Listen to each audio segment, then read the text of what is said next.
arrive qu'un type fasse quelque chose d'illégal, de dangereux, de parfaitement idiot, et qu'au lieu d'en avoir honte, il le note dans son CV et en fasse une anecdote qu'on raconte encore 40 ans plus tard. Et qu'en plus l'anecdote soit bonne.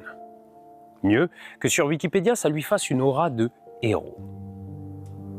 Robert Moriarty a volé sous la Tour Eiffel, voilà, autant le dire tout de suite. Pas le sac d'une vieille ou le portefeuille d'un touriste en attente d'aller se faire mousser au sommet du sommet parisien. Non, voler au sens aéronautique du terme. Avion, moteur, aile, tout ça. Il a volé sous la Tour Eiffel au sens propre. Et c'était pas pendant la guerre, c'était pas pour sauver qui que ce soit, et c'était pas une erreur.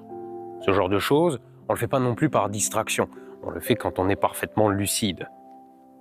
Ou paradoxalement complètement fou. Un truc inutile, donc éminemment poétique. Et comment on en arrive à un tel degré de poésie?